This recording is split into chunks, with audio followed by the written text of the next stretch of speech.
முனைவர் கவிஞர் முத்து எழிலன் அவர்களின் 2ஆம் ஆண்டு நினைவஞ்சலி. இவர் இன்னாசி முத்து, ஆரோக்கியமேரி என்ற தம்பதிகளுக்கு மகனாக பிறந்தார். இவருடைய இயற்பெயர் அந்தோணி முத்து. இவர் சுங்கத்துறை அதிகாரியாக பணியாற்றியதோடு உலகத்தமிழர் ஒன்றிய இலக்கிய பேரவை சென்னை நிறுவன தலைவராகவும் பனிமலர் தமிழ் மாத இதழின் ஆசிரியராக பணியாற்றியவர். மேலும் பல்கலைக்கழகம் குழுமம், உலகத்தமிழ் எழுத்தாளர் சங்கம், உலகத்தமிழர் எழுத்தாளர் மன்றம், தந்தை பெரியார் வாசகர் வட்டம் ஆகியவற்றின் உறுப்பினராக இருந்தார். இவர் இலக்கிய பணிக்கு பல்வேறு விருதுகளையும் பெற்றுள்ளார். அவற்றையும் இவர் பங்கேற்ற சிறப்பு நிகழ்ச்சிகளையும் மற்றும் சென்று வந்த நாடுகளை குறித்தும் புகைப்படங்களை காண்போம்.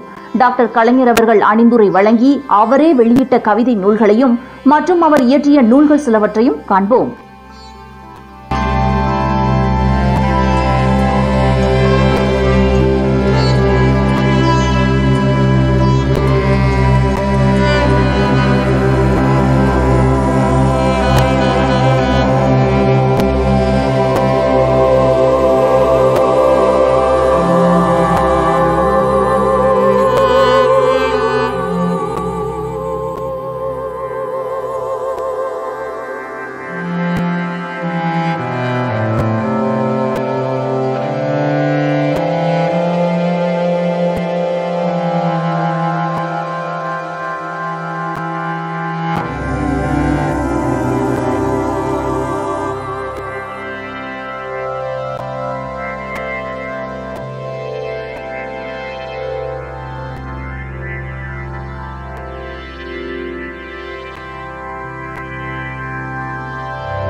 சித்திரை மாத நிலவாக சிரித்த சிங்கார எழில் முகத்தான், பத்தரை மாற்று பசும்பொன் போல் பளபளக்கும் திருமேனியான், முத்தாக ஒளித்ததினால் முத்தொழிலனாக பெயர் பெற்றாய், முத்திரை பதிக்கும் தேன் சொட்டும் செந்தமிழில் பேச்சு முழக்கமாக விடுவாரே, அதில் குற்றால அருவியின் முடிவோசை பகுத்தறிவு, இவரின் குருகுலம் தன்மானம் இழக்கா தகையாளன் சுயமரியாதை குருதியிலேயே பூத்த கொள்கை குன்று, சமுதாயத்தில் சமத்துவம் சமூக நீதிகாண துடித்த தூயவன், நட்பின் இலக்கணமாய் திகழ்ந்த அவர் அதிலே சுகராகம் கண்டார்.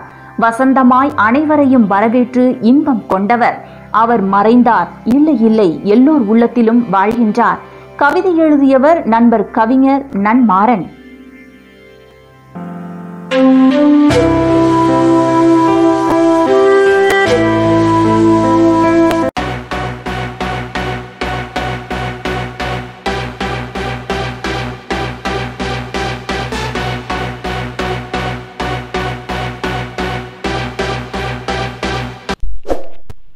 இந்த வீடியோ உங்களுக்கு பிடிச்சிருந்தா லைக் பண்ணுங்க, கமெண்ட் பண்ணுங்க, ஷேர் பண்ணுங்க. அப்புறம் நம்ம GS Mass Entertainment சேனலுக்கு சப்ஸ்கிரைப் பண்ணி பக்கத்துல இருக்க பெல் ஐகானை மறக்காம கிளிக் பண்ணுங்க.